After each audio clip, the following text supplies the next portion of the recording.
comes to, when you hear this term, mental health, what comes to your mind? There's no wrong or right answer. Anything. How healthy you are mentally. How healthy you are mentally. And that's really, really important. Because we don't really ask ourselves the question, what comes to mind when it comes to mental health? But what we're hearing in our society is people talking about mental illness. Isn't that the truth? Are we actually hearing about mental health? We're not hearing about mental health. Because if we were hearing about mental health, it's how to keep yourself and your mind healthy. But everybody's talking about mental illness. Everybody's talking about lack of services. Everybody's talking about what's happening to their children.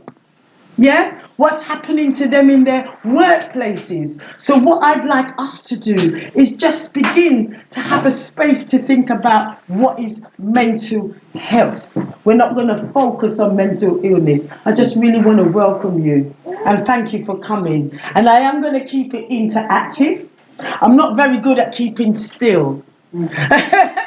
So I will be moving around. And my name is Sister Junie. And welcome and thank you for being here. Don't be so far away and I will be engaging you. Okay, so welcome. But what I want to do very quickly is look at this term. It says mental health is the emotional and spiritual resilience that allows us to enjoy life and survive pain, disappointment and sadness. It is a positive sense of well-being and underlying belief in our dignity and worth. And just a moment ago, we heard about sadness. So sometimes when we're in the believing community, we believe that we're not going to experience no sadness, no disappointment, no death, no bereavement, because we believe. But it's exactly right, exactly what you said. We experience the whole of our emotions. But one of the emotions that we don't like is anger. You see, we talk about the greatness of God, the goodness of God, but do we talk about the wrath of God? No. Nobody wants to talk about the wrath of God. Anger is a part of our normal set of emotions and normally displayed when we feel frustrated and anxious, true? But nobody likes it and they shut you down. But actually, when you ask somebody, how are you feeling? What's happened? What's wrong? Do we actually give the person a chance to share what's happened? Yeah? Oh, all is well, and we shut people down. As soon as you hear people saying all is well, it means finish. Yes? So it's really important, even if we don't like it, it's better to hear from that person who is frustrated. And they may feel anger until the anger passes. Imagine if you thought and understood anger. Look at a volcano. It ripples, bubbles gently underneath, yes? And then one day, what does it do? Erupt. Yeah? And it can't stop erupting. And you can see everything going far and wide. And it's affecting everybody. But when it was rippling, and there were signs that something was wrong, did we pay attention? No. So imagine that volcano is like a crisis. Everything becomes a crisis before we respond. So there is something about acknowledging that we have to survive pain, disappointment, and sadness. So when we're going through pain, what does it look like? When we're sad, what does it look like? Yeah? And this is the other side of happiness, being content, being confident. Many of us are experiencing what you call anxiety, yes? We're anxious. And more so since we've just gone through the pandemic, yeah? How anxious would we be? You couldn't see your family, you couldn't see your friends, you couldn't go anywhere. We became more anxious. So anxiety may be a normal experience, but when it goes on for too long, what happens to us? It becomes depression. It becomes depression. There was a young girl in South London. She climbed out the window. Next minute, they said she fell. You and I know it wasn't just a fall and it wasn't just an accident. But she couldn't cope. She couldn't cope. And we don't always learn how to manage with each other when we are not coping. So you like me when I'm happy, but when I'm angry and bossy and noisy or tearful and destructive, you don't like me. So how can you embrace and work with me until the anger passes? Yes? So we pray to God to cease and desist that emotion. But we haven't dealt with the cause. Yes? We haven't dealt with the cause. So these are some of the things that we live in a society that doesn't deal with the cause. They deal with the symptoms. Signs. Yeah? And Symptoms. signs. Yes. Yeah? So they may see the signs, and many of you, they call it prediction.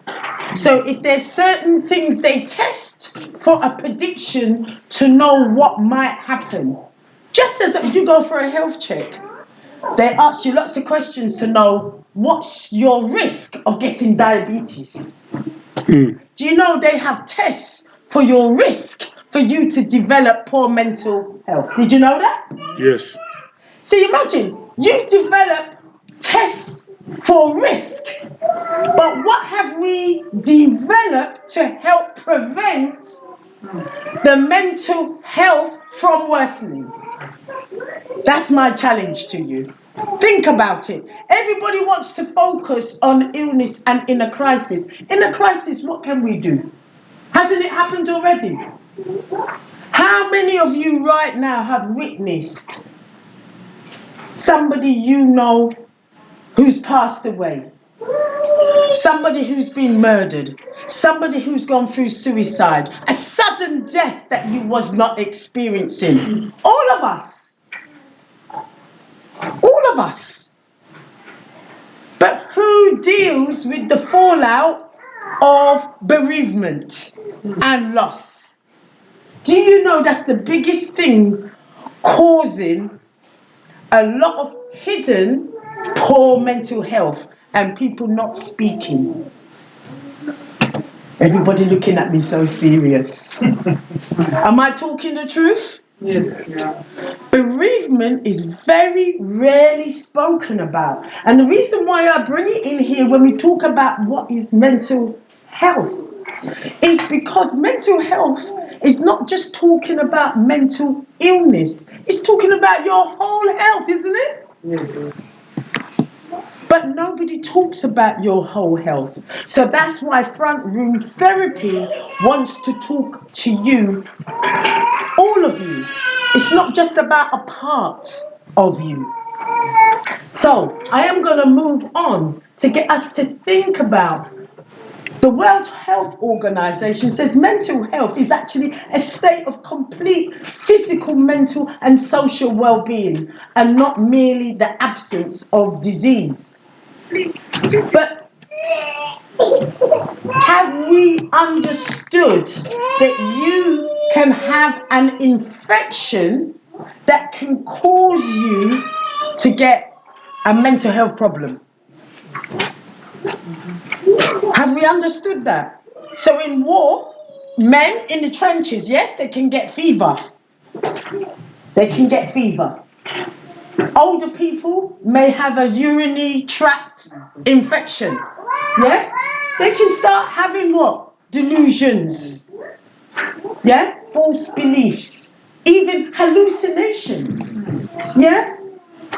But we don't look at that as a mental health problem. We just say, oh, it's a urine infection. Think about it. Am I speaking truth to you? Yes. You know boxers and not footballers, rugby players, and they get a hit on their head. Yeah? Nobody's telling you if you get hit on the side of your head, you can trigger some biological and chemical change to cause mental health problems. Tell me a famous boxer, what did he develop? Parkinson's. Yeah? It's a very serious disease, isn't it? It made him start to shake. And many other boxers, footballers, they have the same thing. So I don't want you to look at mental health as, when it becomes a problem, as something for us to not talk about. We need to talk about it a little bit more, because the absence of disease, just because it's not been identified that you have a problem, doesn't mean to say you don't have a problem. Only 2% of the population at any one time in this country can access mental health services. What have you heard on the news this week? Can people access the services? Are the services there? There's more demand for those services. So I wanted us to just begin to think about it in that way. And what I'm going to move on to next is, what's the difference, do we think, between mental health and mental illness? And anybody can answer. And there's no right and wrong answer. And I might pick on you if you don't answer. What's the difference? What do you think the difference is? Mental health is common to all of us. Yeah. We all have mental health. Yeah. We want it to be in a positive way. Yes. But mental illness is when things go wrong. Okay. About our mental health. Yeah, it's that's like when it. we are sick. That's it, when we get sick. Anybody want to add to that? What's the difference between mental health and mental illness? I'm going to invite you, don't be shy. What do you think? Yes. I think mental health is something that is already part of us. Yes. It's because something that we see around us every single day. Yes. It's common. Yes. Yes. It's all around you in the world. You can see it everywhere. Everywhere. But mental illness is not something you can see all around. Yeah. It's just something that happens once in a lifetime or once in a month. Okay. No experience it often. Absolutely. Thank you very much. So we all have mental health. And that's what is not commonly known. We all have mental health. Just as you all have physical health. Yes? However, when we have a mental health problem and it becomes very rooted and it worsens, it can become a mental illness. And it becomes something that needs to be treated. It stops you from enjoying your life. That's when we know something is a problem. You're not able to enjoy your life the way you used to enjoy it. Anybody name me a common mental illness? Depression, Depression, anxiety, schizophrenia, bipolar, Stress stress, is the commonest. anorexia, anorexia nervosa. Very good. What else? Autism. So autism is an interesting one. Autism may not necessarily have it be in the section of have been a mental illness. People have learning disability and they may be on a spectrum. And it's one of those grey areas that they may or may not have a mental health problem, just like you and I. So there is some grey areas around learning disability. That in itself is a separate section, yeah? But if you have a road accident and trauma, yeah, people can suffer with what? PTSD, yeah? Post-traumatic stress disorder. But people never look at women who had a bad childbirth having post-traumatic stress disorder. Did you know that? They can have flashbacks and be quite frightened. Very, very, very, very serious. And the child in childbirth can have trauma during the birth. This is the science that we need to understand. But I'm going to move us on. Is that useful? Yes. Because some of us don't realize the trauma doesn't just arrive from nowhere. It comes from somewhere. Yeah? And if the baby could tell you what it went through to be born, all you know, the baby gasped for air and it holler, because it had to have a commitment to make that journey to life.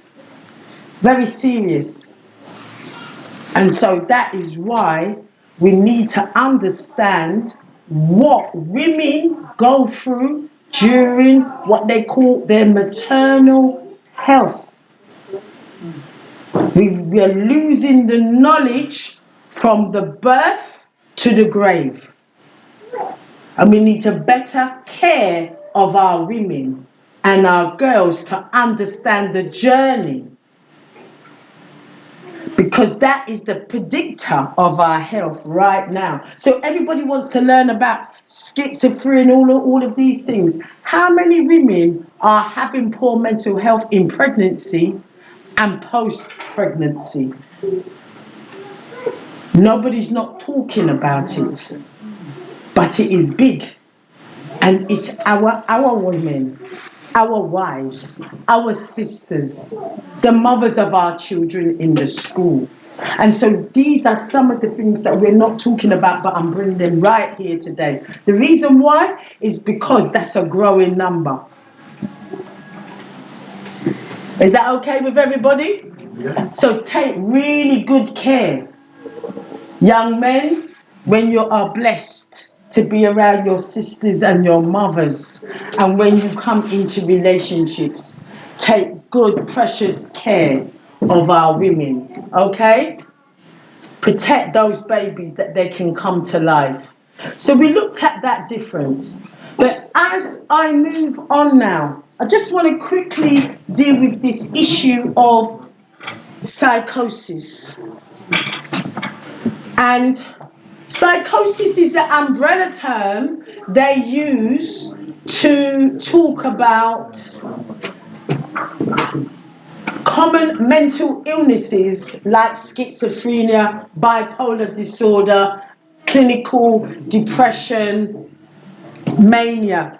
They have a whole set of language. And the reason why they use psychosis is when we use the term schizophrenia. Do you feel scared when you hear the term schizophrenia, anyone? Do you feel scared?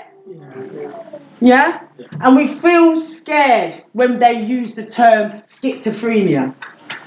Using schizophrenia makes people feel, oh my God, they're schizo, they're unpredictable, they're going to be violent, we don't know what's going to happen next. But most of the people who end up being hurt by violence, are they schizophrenic? No. But we hear about them where? When they've done something. Yeah. So on the news, you hear if somebody has got a mental disorder, don't we? But we've got more people who haven't got a diagnosis of a mental disorder, committing crimes, killing people. But as soon as somebody has a so-called label, what do? Stigma. And this is why people don't want to talk about mental health. And I'm going to use this term, just psychosis. And I want to share something with you to make you smile. When you are developing psychosis, yeah, do you think, oh, all of a sudden you were fine and then you're not fine? No.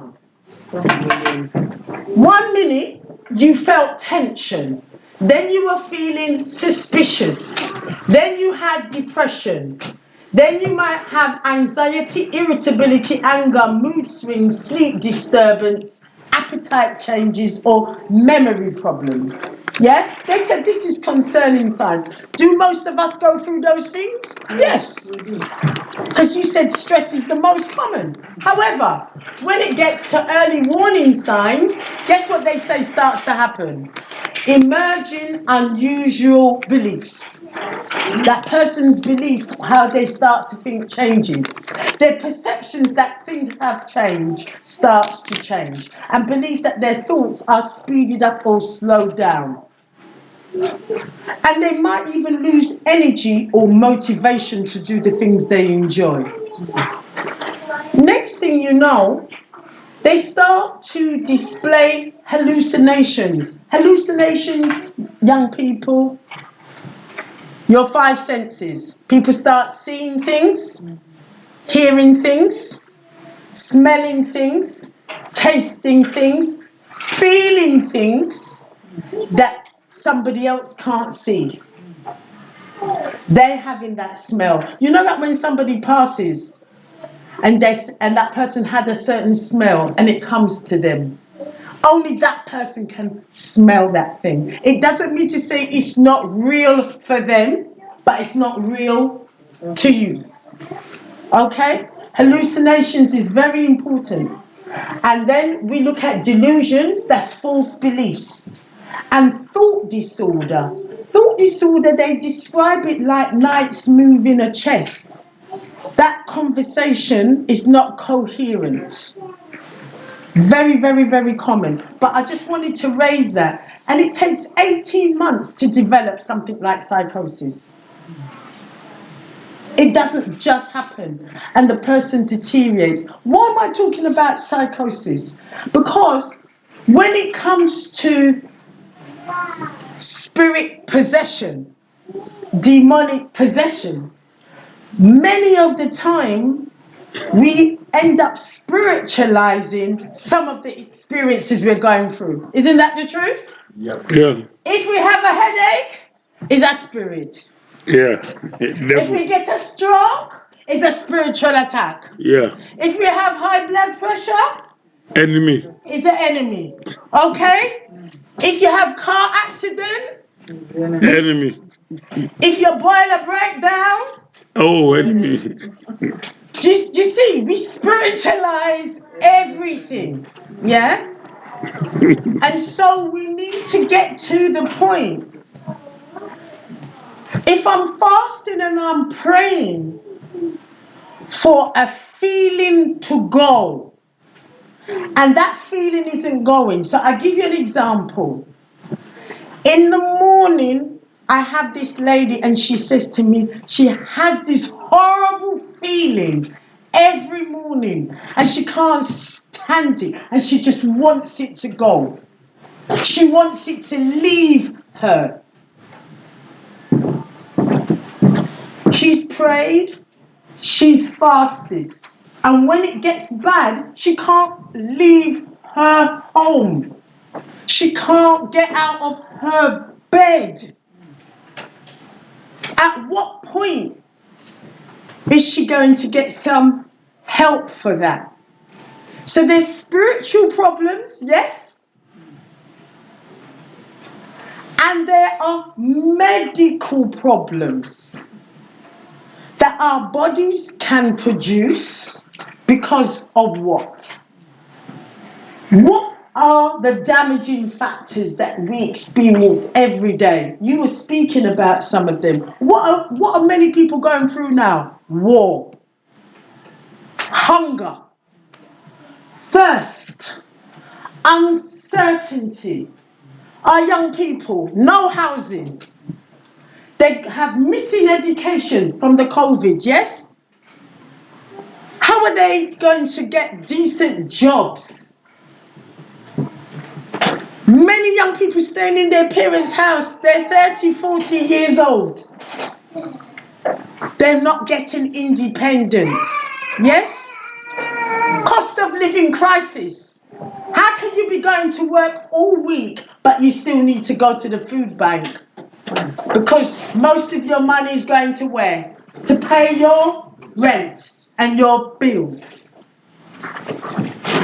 People are under pressure to get their children to and from school. But is there the leeway in your workplace to go to the appointment? Yeah? Oh, you can't park outside the school. You can't do this, you can't do the other. But I need you at your workplace. You're not there and you're on 0 hours contract. You're losing money. But they complain that you are not at parents' evening. You're not interested in your children. That's not the truth, is it? People are under pressure. And that is what we need to start to understand. What are the types of pressure people under that is relentless? And if the adults are going through it, can you imagine our children? Tell me the truth, young people. When your parents are under pressure or the adults in your house, don't you feel the pressure too? Yes. They feel it. But nobody is talking to them about that pressure. Yeah? And this is where we start to use terminology to describe being under attack. And you will feel like you're being under attack. Isn't that the truth? Because can we produce and look like the other children in the school? Are we allowed to have permission to have certain freedoms? Or are we feeling, I can't do this, I haven't got that, I feel isolated and excluded because I don't feel the same. So what I'm trying to say at the moment is that a lot of the factors affecting our mental health and well-being are not really being discussed. But I will end with this. It is not unreasonable for you to feel under attack because you're under pressure and you're not getting any rest. And no matter what you're doing, it doesn't feel like it's enough. And we're not getting the help that we need. How many of our community are single? A lot. Because people feel they cannot afford to get married, live together. They can't afford each other. Imagine. We can't afford each other. How does that feel? When you feel it's natural, isn't it? To want to be a couple or to have a family life. But But you can't do that because all what you're working is not adequate. This is the time that we're living in. So the men in our community are feeling particularly isolated and devalued to be the men that they want to be and to be viewed as. So there's a huge identity crisis in our man and their manhood as providers and what it takes to be a man. Am I talking the truth? Yeah. Yes? But we're not talking about it. We're talking about everything else. But we're not talking about what matters to people. I'm a big woman in my big years. I still want to look good. Can you imagine? Our young people, they want to look good. But where is the finance? Where is the discussion about our identity of who am I? So if we want to begin to address our mental health and well-being in terms of what we believe and what we understand, don't we need to get enough rest? Don't we need to do more things that we enjoy? Do we need to be thinking about what are we eating to promote good mental health and have better quality family life that we can listen? Good evening, how are you? How was your day? Oh, what happened? Tell me. And what did you say? And what did they say? And we discuss it. A lot of the time, everybody too tired, too busy to hear from each other. Am I talking the truth? You're right. I'm not upsetting you, am I? No. We don't have time. Then nobody feels heard. Then that is what? Push down, push down, push down. And as we need to understand what we are going through, I want you to look after yourselves. Stop pushing it down. There's no more space. You will erupt. And the only thing that is going to bring you back, you will pray, you will fast, you will eat well, you will do your best to sleep, but you must treat yourself well. We need a balanced life. And I'm going to pick up some more tips of what to do with our young people. But for us, please do not ignore bereavement and what the children are seeing in their community. And trauma from the womb is something many of us need to explore, because 70% of mental illness starts before the age of 14 and when you are children. And if I showed you my PowerPoint, how many children are being detained for their mental health are by the thousands. So, family, I'm going to meet with the young people and I'm looking forward to it. I hope you're looking forward to it. Yeah. And I will speak with you another time. Thank you for listening.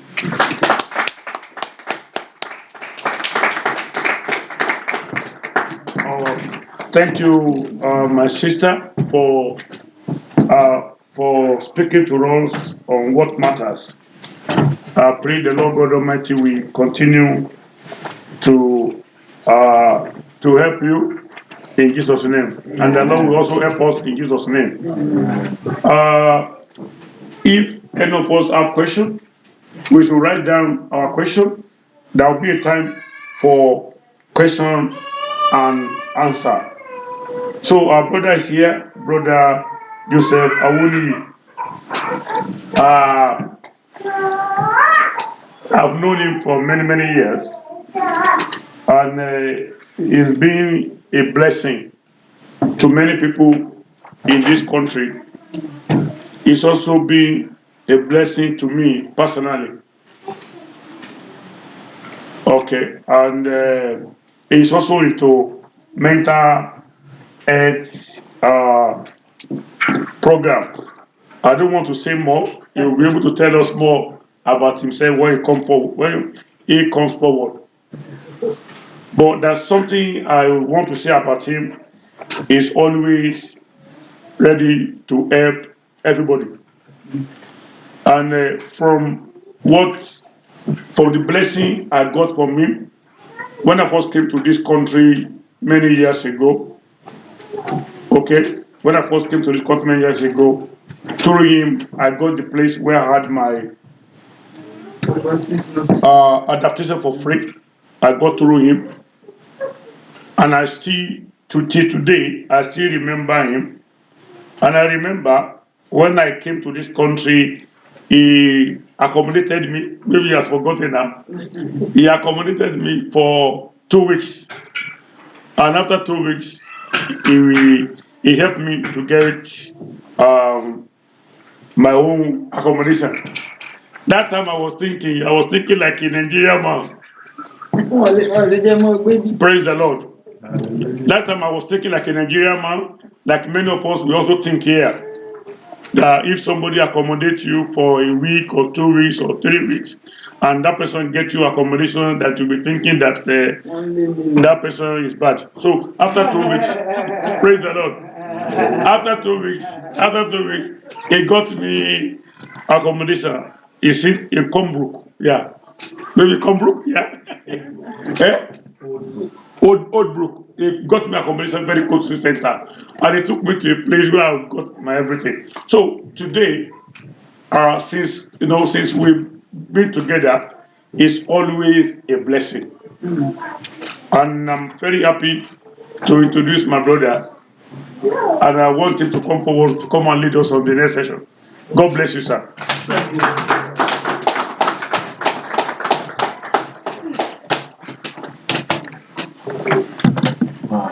Yeah, it's good that I was here when you are still. Otherwise, people will be fed up of repetition. So, and we approach it in a very different way.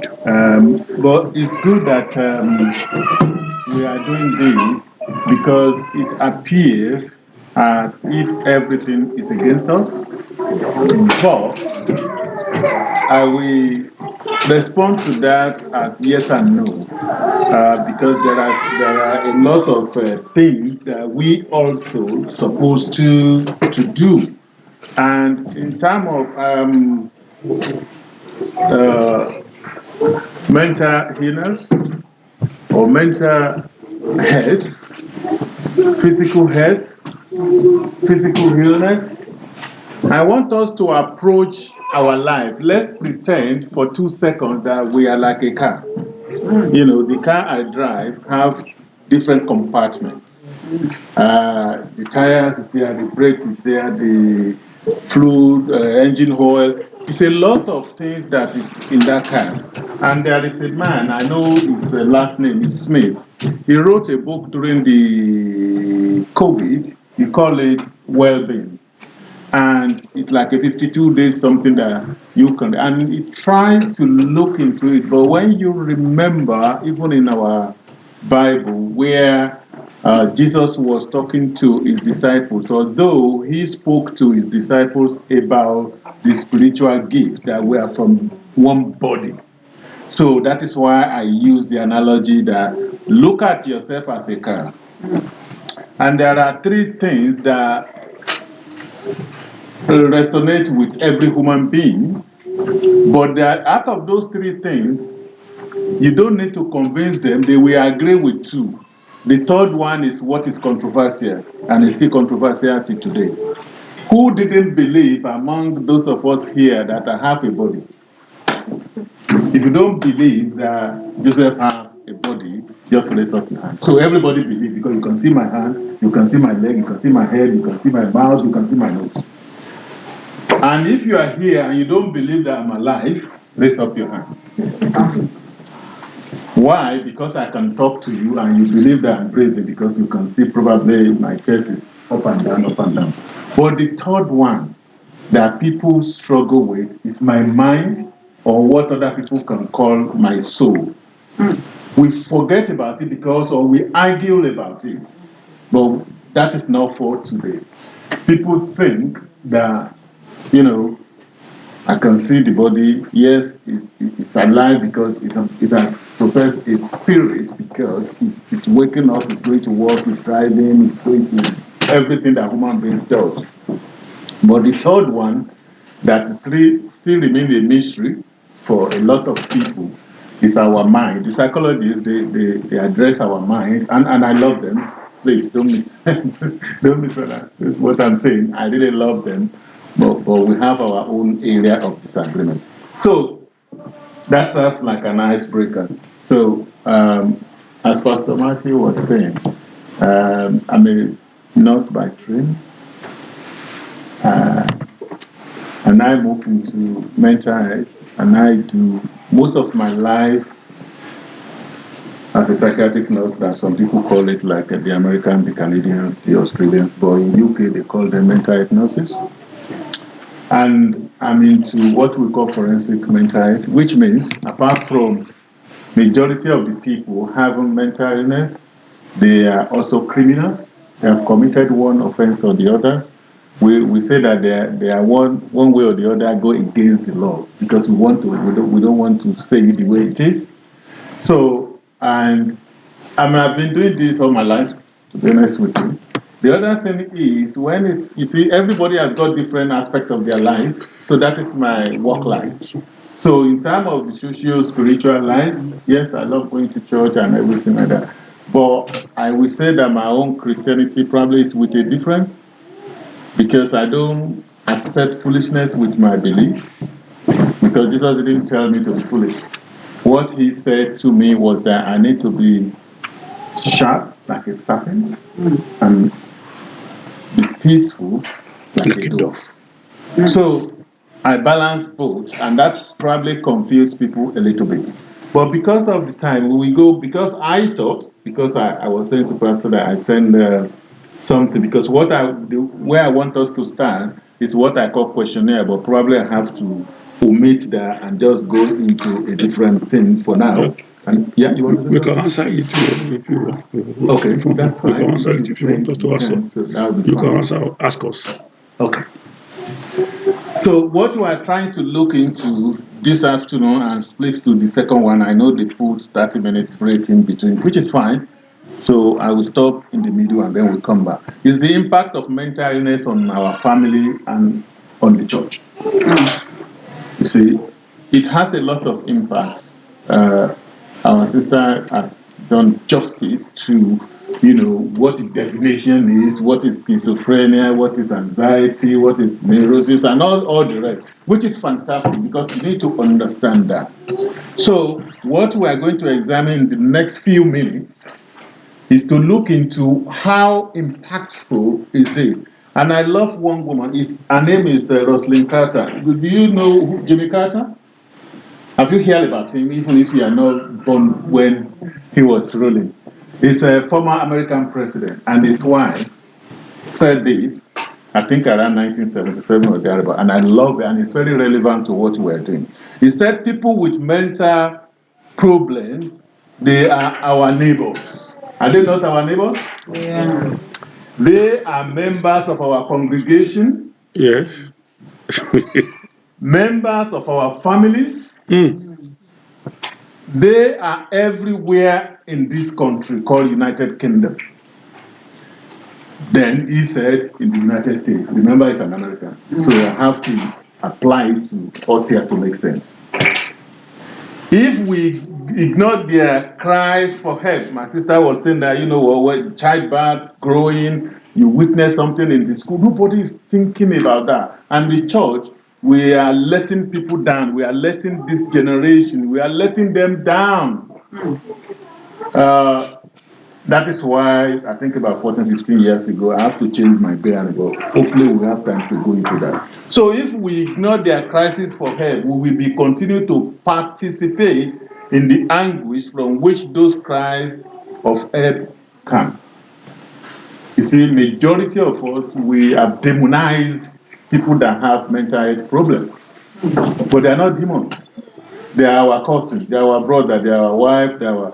I have two stories that I will tell us briefly. Because I want us to change. If there is anything I want you to take from here, is for your perception about mental illness to change. To change. You see, there is something we call culture. I'm not the type of person that will be fighting for you to change your culture, but what I will be fighting for is for you to change your attitude so that you can modify your culture. Does that make sense? When you change your attitude, your culture can be modified. Because we are not telling you to change your culture. So, a problem of this magnitude will not go away. That is according to Rosalind, or Rosalind, if I call it correctly.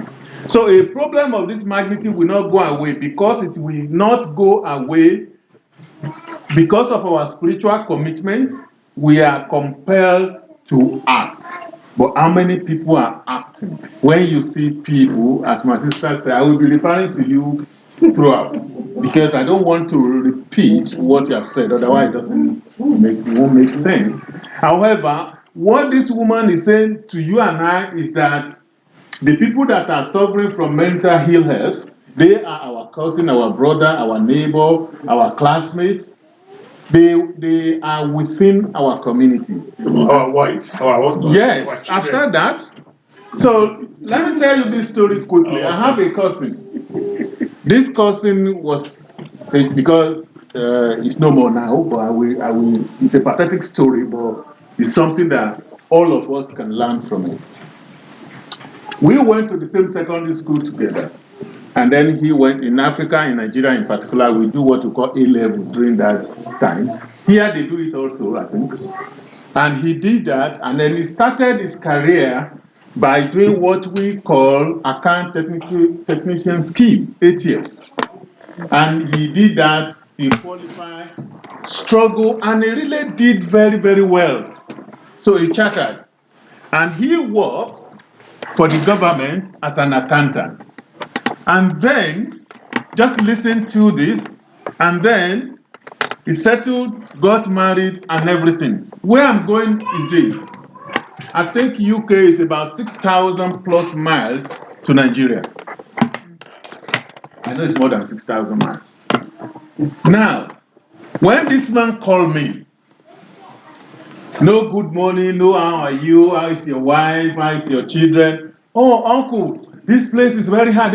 We don't have food. We have not eaten. We have not done this. And then it continued and continued. And it got to a level I thought, hang on a minute, this is beyond normal.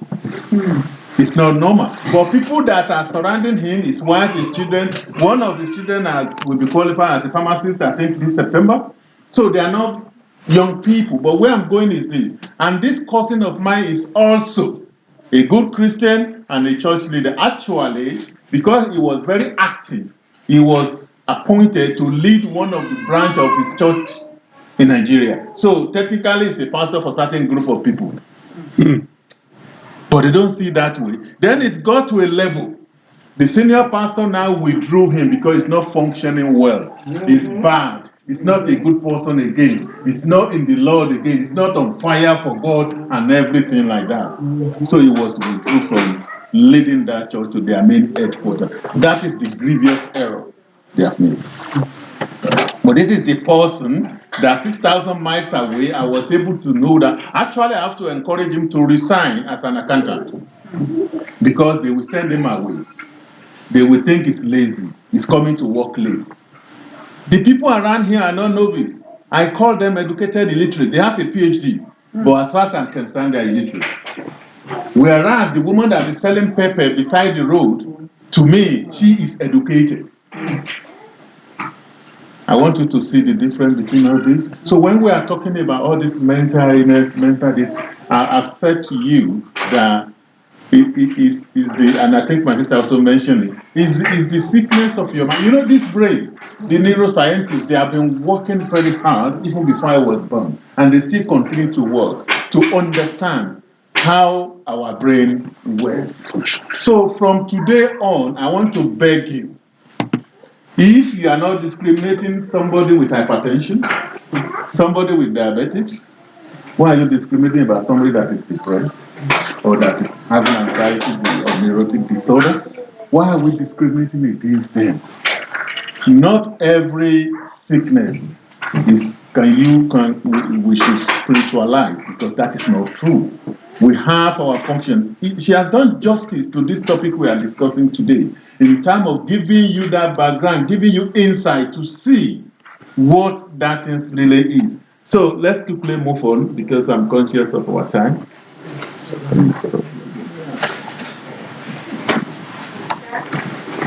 Now, I wish people can see this. So how common are mental health problems in United Kingdom or in our area? 1 in 4 people will experience a mental health problem of some kind each year in England. So 4 people, this is 1, 2, 3, 4. 1 out of them will experience it. That is what the statistics are telling us. As you leisure time, there is a charity organization called Minds Mental Health. Go to their website. There's a lot of things that can help us. Even you don't have to be a networker to know that, because it's very good for you. The other thing is 1 in 6 people report experiencing a common mental health problem like anxiety, depression in any given week in England. I'm not talking about here. So I won't go in there because she has done justice to that.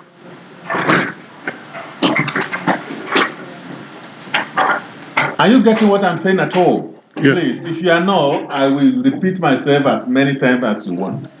So why? Why are 1 in 4 people in England reported that they have had one mental problem or the other? Number 1 is lack of adequate education and about mental illness. There is no proper education about it. I don't know how much you know. In England, there is what we call asylum before, where they put people that are suffering from mental health. So it's not about Africa alone. It has happened here. I don't know if you have heard about a hospital called Broadmoor. I think it was in 18-something that they established it. So when you are not well mentally, they will go and dump you there. They will go and, what do I say, dump? They will go and dump you there, and then that is where you'll be languishing, whatever, probably for the rest of your life. Things are changing because most of these hospitals have now been closed down. We only have 3 in England now. But what I'm saying is, because of that lack of education about mental illness, that is why we still have it as an epidemic at the moment. The second thing is they see mental illness as a moral or spiritual failure. You remember that story about my cousin? They think, probably he's backsliding, he didn't believe in Jesus Christ again, he's doing this, he's doing that, and people will draft away. You know what? I need to probably jump in from my slide a little bit. Because even people are afraid to discuss their problem in the church. Mm-hmm. And I will say this, I know you are recording it, I care less. Yes. Can you stop as a pastor using people's secret that they have come to tell you to preach? That needs to stop. It doesn't help. It's killing them. No matter how clever you think you are, you want to change it. Don't. It's killing people. They trusted you. That is why they come to tell you. It's not for public consumption. You know that in the job I do, there are some, we call it classified information. Classified. By the way, I know it's not going to happen. If this computer is stolen before 12 hours, they will find you because it's a government actor. So it's not mine. It's been coded. People just thought, that is what we call, I'm talking about classified information. That's why I mentioned that. So for the pastors and prophet and prophetess, please let our confidential be confidential. It's very, very important. And the same thing, father, mother, uncle, whatever, when they tell you something, please don't take it to the marketplace. It's not good. Now, family needs fall into 8 different categories. When I say family, that is, it's not restricted to mother, father, and me. I have a lot of children. I hope the police will not arrest me, but I don't know their mother, but I'm their father. They are countless. Yes, they are countless, but I don't know their mother. So when we are talking about family, it's not necessarily biological family. That is what I'm trying to say. So the first thing is comprehensive system of mental health care. Yes, I think majority of us think that because, and I'm happy that she mentioned it. You see, there is a lot of problem in our system today, and our health and social care are in trouble. We have a lot of problem. It will never be enough because, one, the population is getting at increase, probably at an alarming rate. So there is no comprehensive system of mental health care. There is no good support. I mentioned it that even in the church. Had I known, I could have come to your midst today as a mad person. Probably you will all of you will run away. Who will stay? I will stay. You won't know it's me. No. Continue, my brother. No, that is what I come to church. You are right. No, I'm here to play with you. Yeah, nobody will stay. So nobody will stay. So where do we? I've read it somewhere where a pastor of a church sat at the door of the church with rag, everything. And they were chasing him. Yes. Even a minister that went to minister somewhere, dressed like a madman, they don't want him in the church. So those are the problems. So we holier than thou attitude need to stop, no matter how young or how you are.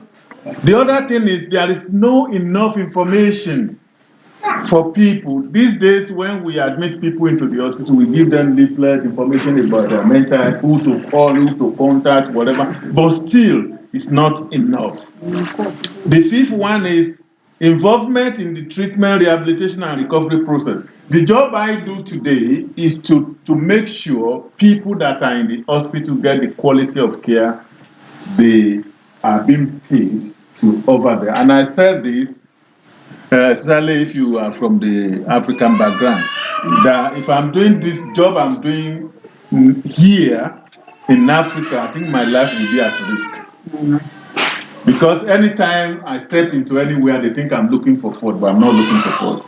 My thinking is, if Joseph, that is a patient, is my son, my brother, how will I want him to be treated?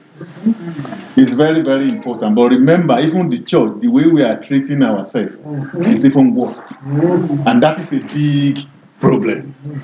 Number 6 is that contact with other family impacted by mental illness. You see, if you have anybody that is having some mental health problem or issues, connection is very, very significant. Nothing kills like isolation. And that is very rampant in England anyway. Even my neighbor. Let me tell you this story quickly. I have a neighbor, since we have been living together since December 2021, and this is 2023, that's 22 years ago now, I think. Something like that, or 23 years. He never spoke to me, there's nothing at all between us, no good morning. And then one day, there was a sermon in the church, and they said, oh, we are encouraging you people to help your neighbor. I'm not saying you should do it, but I did it and it works.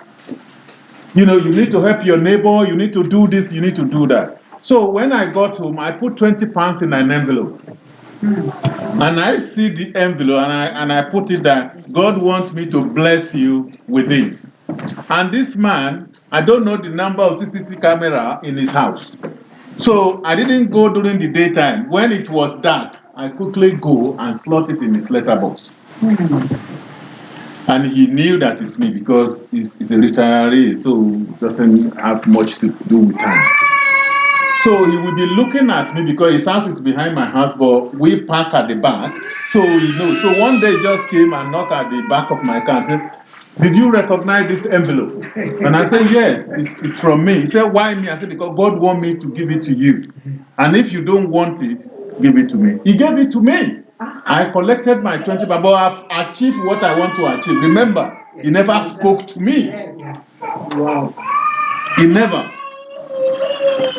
The person I'm talking about is now in the nursing, and I'm planning because God has been putting me into my heart to go and visit him. He never spoke to me. That is how isolated we are. God will help us. And we need to help ourselves. There are a lot of things that God knows how to do, but he will not do it. Yes. So that is that. The next thing I want to encourage us. I'm not telling you any new thing, by the way. I'm just reminding you. So attitude about mental health questionnaire. So please be honest in answer this. This is very interesting. But I know you are good people, so you will. Question 1 is this. What are your beliefs about the cause? She has given you the answer anyway, but I want to test how good student you are. What are your beliefs about the cause or causes of mental illness, such as depression, schizophrenia, addiction? It is. Circle all the best relate to the way you feel. So all of it might be the same thing. My thinking is probably I will have a place where everybody can just read so that we can talk and interact. That was my plan. The first one is suffering can give you the opportunity to grow spiritually. If a person pray more, they will be cured. Number 3, persons with a mental illness are more violent.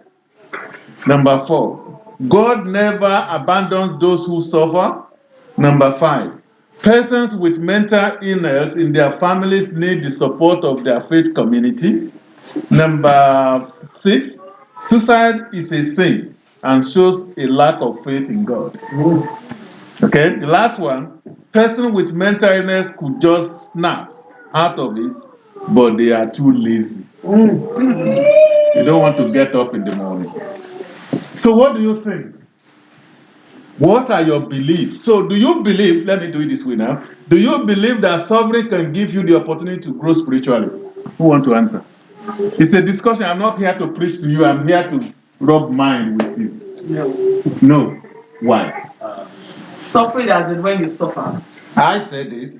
What are your beliefs about the cause or causes of mental illness, such as depression, schizophrenia, addiction, disease? Circle all that best relate to the way you feel. But because there is another thing I was trying to think about, because I know you all have your mobile phone. I could have put it so that you can vote, confidentially, but that is not possible today. So the first thing is, suffering can give you the opportunity to grow spiritually. Do that relate to the way you feel? So I want to be sure about the definition of suffering. Is it SUFFER? Suffering. Suffering. Yes. Yes. Cannot. Yeah. So suffering can give you the opportunity to grow spiritually. No, you cannot grow spiritually when you are suffering. Okay. Just wait. That if we have That's to our opinion. spend the rest time here, Opinion. I'm happy. Thank you. I'm happy to spend not doing any other thing. I have 5 questions. If we can use all the rest time, I know my sister won't mind. For the rest of what we want to do, that's fine. Yes, you said. No, suffering cannot. You cannot make you grow spiritually. Okay, why? Because how can I grow when I'm suffering? Okay. I will not even have time to dedicate my time to spiritual things. I am suffering. But what did Jesus say in this life? You will see tribulation. For be of good cheer. No, I'm coming to you. No. I can't stay stable. No. Please, I'm not saying. apology. I'm not saying. I You can't said stay it now. stable. Yeah. Hello? No. I'm not saying stable. No. No. Me, I can't stay stable. I need to Yeah. walk around. Yes, sir. Are you happy with that? Yeah. Yes. I'll answer that question too. My own personal opinion is that if for me, it is based on my belief, my reserve, Yeah. it can help me grow. But secondly, I cannot generalize that. That is the common consensus that. No, it is you. I'm talking to you. Forget about what you said. Forget about what he's going to say. So, I'm happy with. For me, it's still two ways because I will not talk about I will talk about my neighbor too. So for me as a person, it means I'm going to grow. Yeah. But I will not now generalize that against my neighbor as it must happen for you to. I think, just like you said, it depends on the definition of what we're talking about. Okay. What the Bible says is that we will face trials and tribulations. Yes. So help us to resist it. Yeah. But you can imagine somebody, let me put it like this. The person, I'm suffering from something, Yes. but I could not seek help. Yeah. I could not even leap forward to to think of what can I do next. That will be no good in that regard. You want to say something? No, not yet. Everybody will talk here today, no matter how gentle or how quiet you are. Yes. Praise the Lord. Suffering to a great extent makes us grow spiritually. Why? Or how? That's my own personal perspective. And how? How does it make you to grow? Àwọn Yorùbá máa ń sọ pé ìyàwó jẹ́ olóògbọ́n ta ni tíṣà rẹ̀. So you didn't Then suffer. No. You can't go. You need to interpret it. No, I don't understand Yoruba. In Africa, Yes. people say, our elders usually say, if you don't suffer, how are you going to be resilient and how are you going to turn out to be any good? That's good. That's enough. So Yes. now talking spiritually, Yes. biblically, in my own personal life, Yeah. when I'm suffering and I'm needing something, it draws me closer to God. Okay. It That's makes me fine. to carry in the presence of God in the place of prayer. This table. I won't serve you food if you don't talk. Personally, I will associate suffering as hard times, right? Yes. Yeah. And from my personal experience and my faith, I've had hard times where I've seen my faith help me come out of it. But I've had faith that this won't be the end of it. This thing I'm seeing, there's something better. And it's happened like that. So personally, when I have a difficult time, I don't pray as usual as I pray when I have hard time. So it helps. It's not like it helps me, but I've seen myself come close to God when I've had difficult situations and it has come through. Excellent. Thank you. Now, because it's 5, we are just on 1. You want to say something? 15 minutes. Even if it's 2 minutes, I will stop. No. It's better we take something away rather than me just talk and have. This slide is about 15. Pardon? No, we're going to finish it. Yeah. So I understand that we are under pressure of time, but to be honest with you, it's better we do little and gain more. Yeah. Rather than, Yes. So the second one, I will come to that and then everybody will relate to it. You are right, I'm not saying you are wrong. It's a personal opinion. And you hold the copyright to your opinion. No judge in this country can disapprove it because it is your opinion. That is how you feel. And this is the problem we have with some of us with mental illness. Because they are my family, they are my friends. Out of 7 days in a week, I spend 5 days with them. I sleep with them, I eat with them, I drink with them, I go out with them. So this is why a lot of people hate us. Okay? So the second one, if a person pray more, they will be killed. I want yes or no. Who want to start? If a person prays more, they will be killed. Who will kill them? Killed. They will be killed. Killed. Killed. See, you are. They will be healed. Pardon? No, they can't be killed. So that's no. Who else? If people pray, yeah? There is a chance they could be killed. There is a chance. Yes. Okay, yes. So no, yes. Who else? No. Who is in the middle? Neither left or right. It depends Yes. on the faith of the person. Yes and no. Okay. It is the faith of that person. This one? Sorry. Okay. 2 yes and no. Yes. See, it's getting better. That statement is an absolute statement, so it is no. Okay. It depends on the faith of the individual. Okay. On the faith of it. And I pray and I have the faith that will be. Okay. Yes. In between. Now, everybody is correct. You see, this is my objective. This is what I want to get out of this. I've got answer. Okay. Yeah, I will say. Your own opinion. Yes. Don't tell me you get answer. In my own opinion, Yes.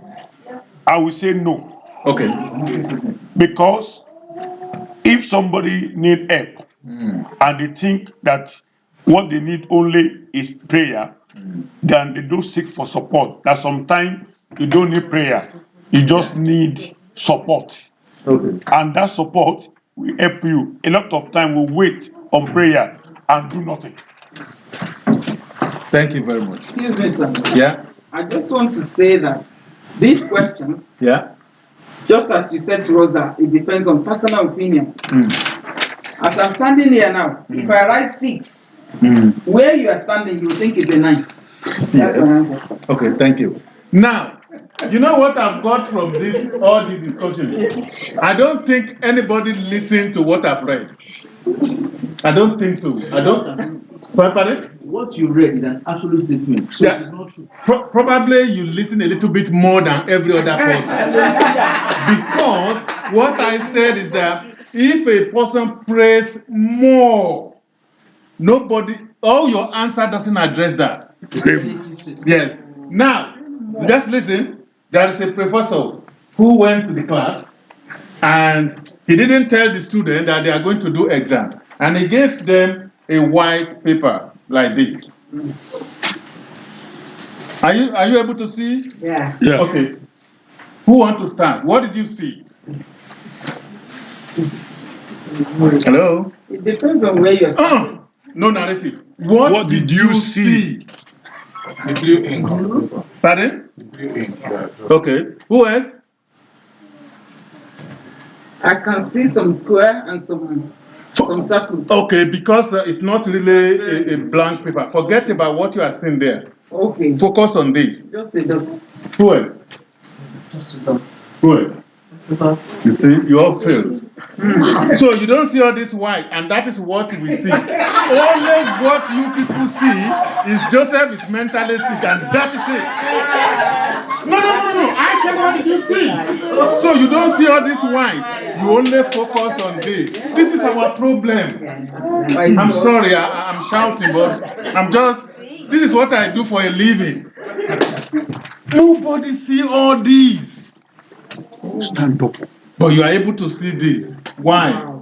We are partially blind. Stand up. And that is the problem. Wow. You're sleeping in the church. She was telling you people when she started that somebody that have brain accident, have brain injury, somebody that have post-traumatic stress disorder, somebody that have postpartum whatever, midwife. Hey. Agile. We will fight. She said, you know, we forget about people that have accident, they have brain injury, they start talking what we think is rubbish. There is one thing I will never argue with my patient. If he's telling me that, Joseph, can't you see that woman with red clothes? It's real to him. And I will not argue with that. This is where people have problems. Because you want to think for me?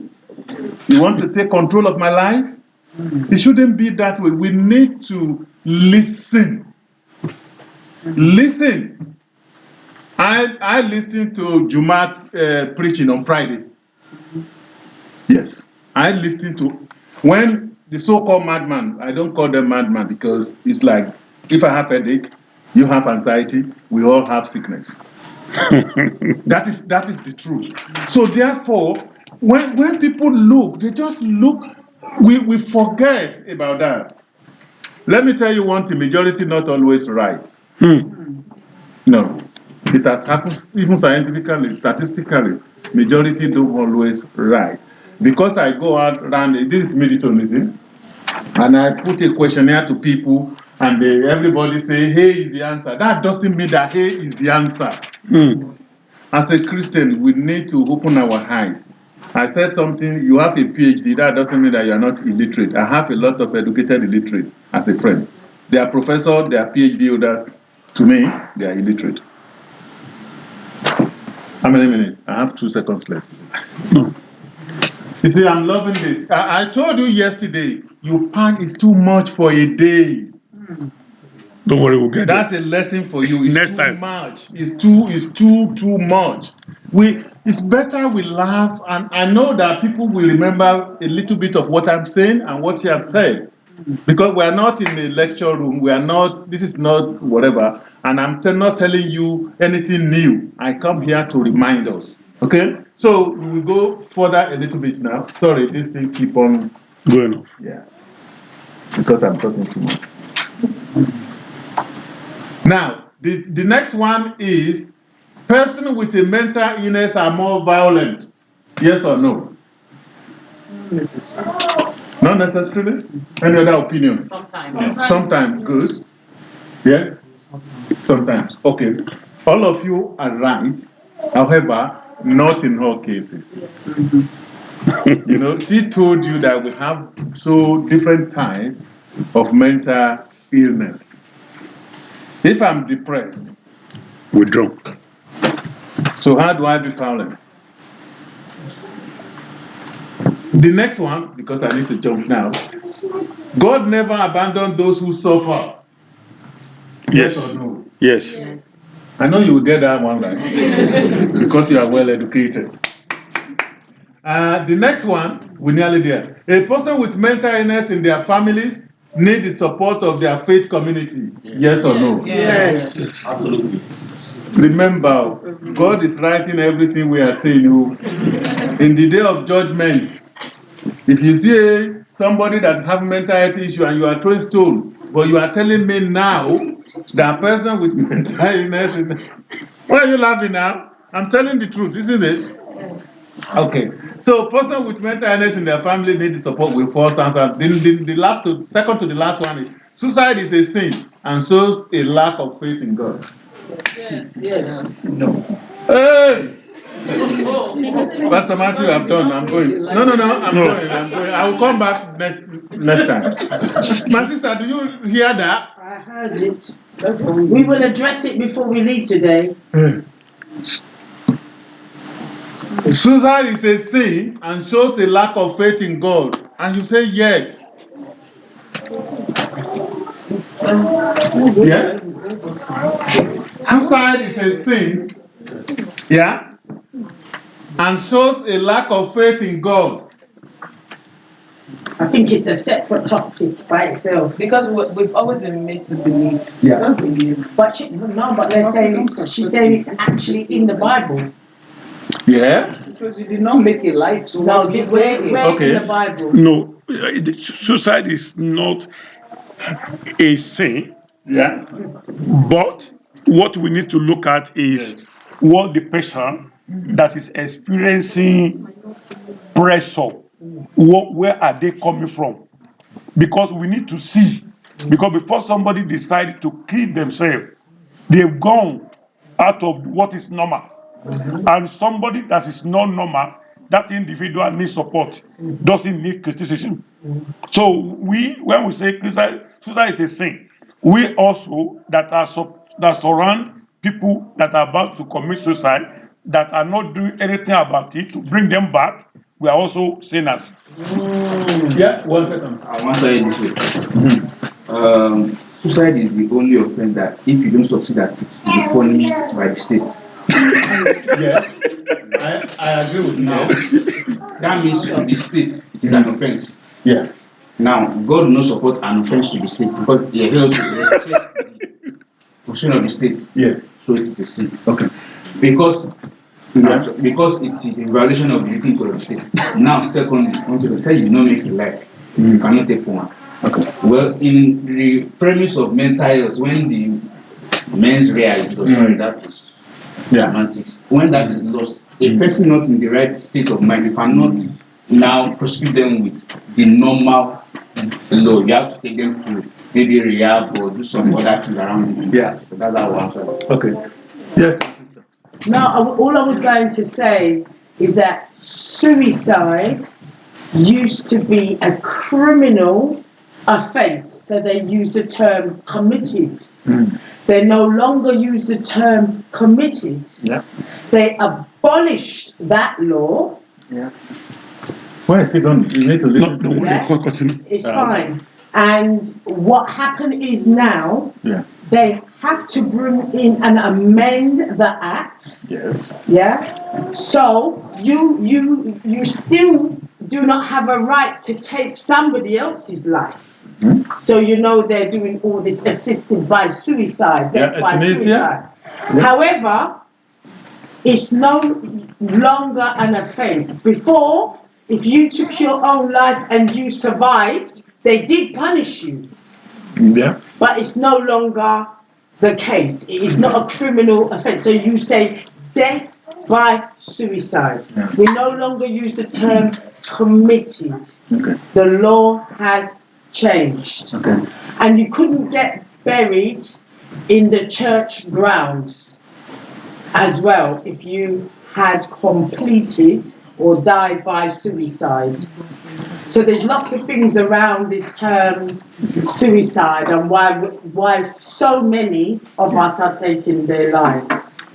Thank you for true light. That young man wanted to speak long time. I'm not really answering the question, but you said we should listen well. Yes. Your question is related more Yeah. to our faith rather than the law. Okay, yeah. So that's what I'm saying. The name that came to my mind, if I call you that name, probably you will hate me for the rest of your life. So I better swallow it.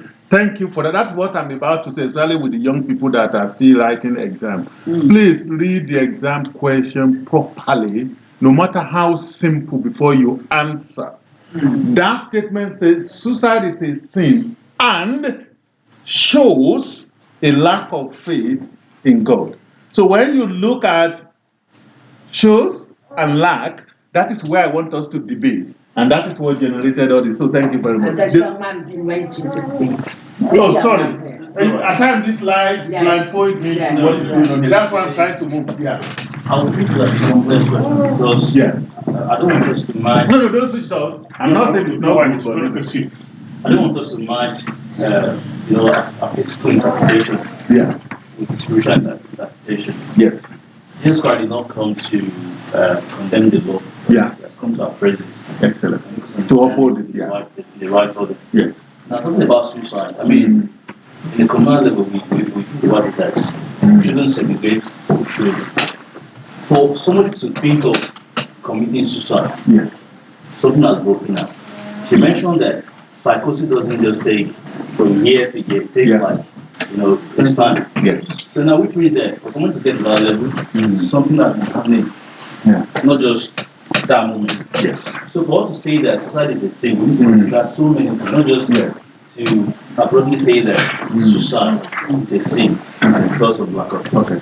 Thank you. I think I will lean towards that side. Before we pause, because I know my time is gone, is that, you see, she said something, and will people have the opportunity to listen to what she has said before?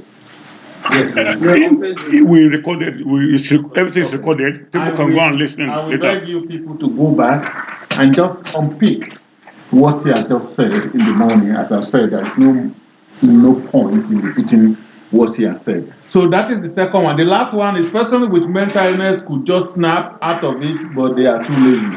No. They are not lazy. So we are unified in this.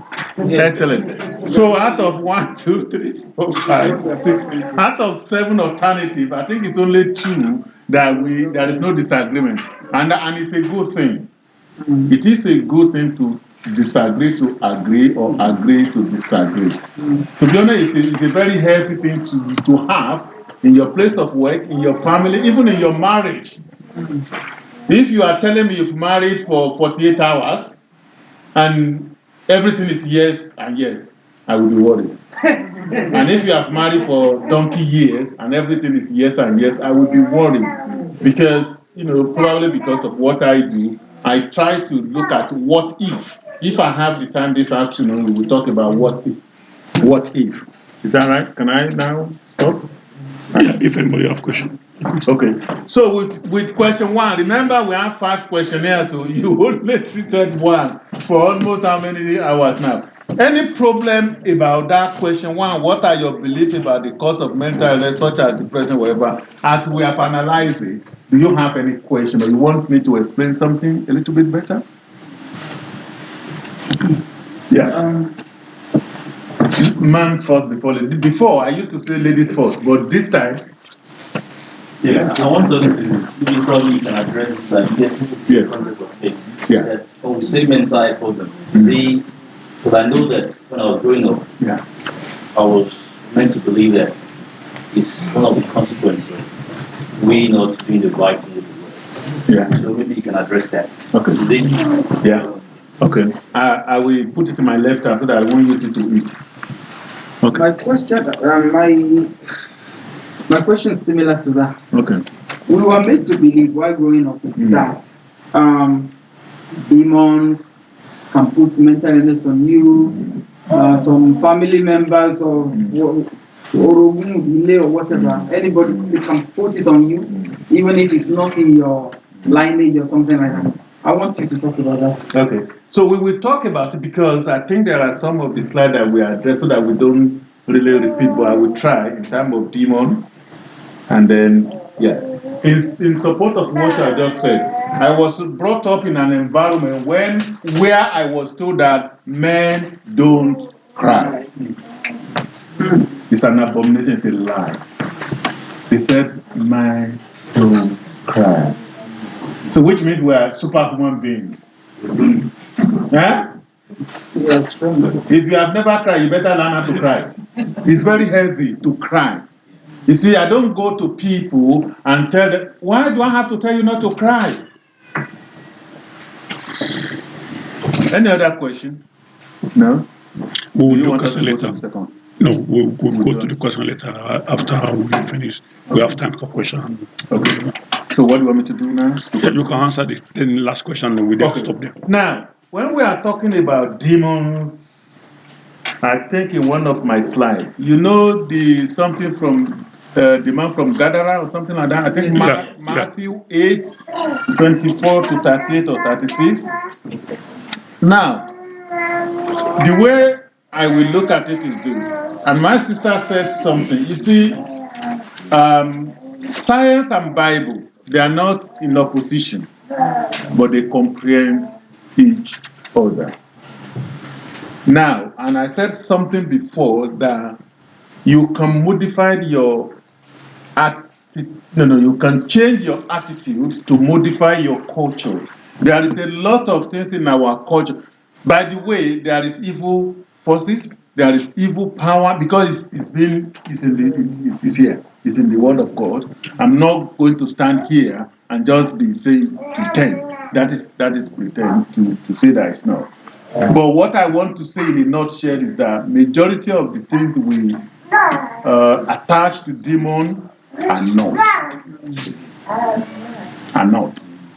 Not every mental illness is caused because you are a sinner, it's because you are lazy, it's because you don't do this, you don't do. I wish, and I will say this with all honesty. You know, when they call people a liar, you know people that lies the most, they are healthcare professionals. Majority of them are liars, including myself. They will tell you, oh, I understand. What do you understand? The doctor that knows nothing about how the chemist make medication will just put a pen and write it for you.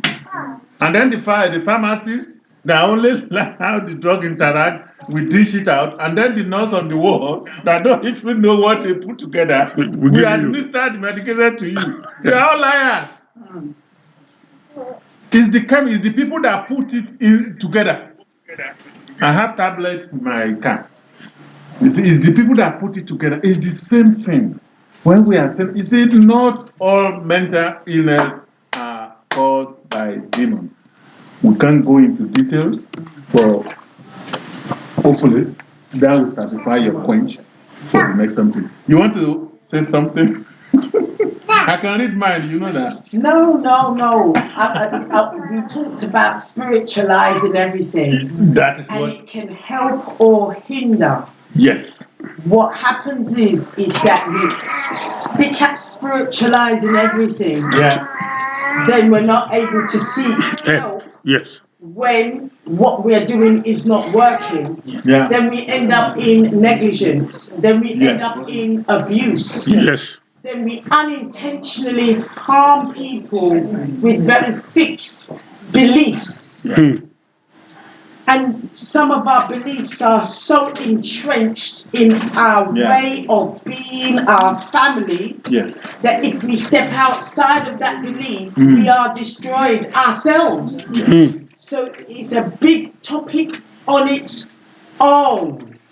I agree on that. I will end with this. One of the biggest things when we get stopped and searched and they show you how to behave in front of the police, they believe that we are hysterical. The medical term is called hysteria. And that comes into the whole range of what they're calling your belief around demon possession. So they're talking and handling you with somebody with those beliefs. Yeah. And this is a big topic. I get very excited why you need 10 police officers for one of us. Thank you, my sister. You know what?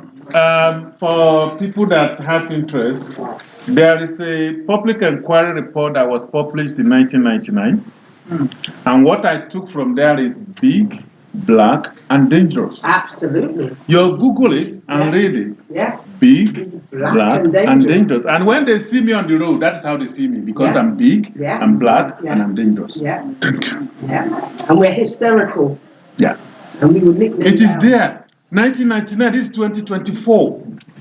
That problem that they identified by a black man that was killed while restrained in Broadmoor, they have a public inquiry about it. It's still happening till tomorrow. Christopher Clunis. You can study him. If I tell lies, you can't tell lies. So can you see that? So this is what we are saying, and it's beneficial to us. So please, it's like everything is working against us, and we are working against ourselves. We have control, and I will say this before we pause. Please remember, you don't have control on what people do to you, the way they talk to you, the way they react to you, what they say or what they don't say, but you have 100% control how you react to it, how you respond to it, how you handle it. So you can't have it both ways. Even your children, actually they are the most, we are talking about our brain the other time. God will help us. Thank you.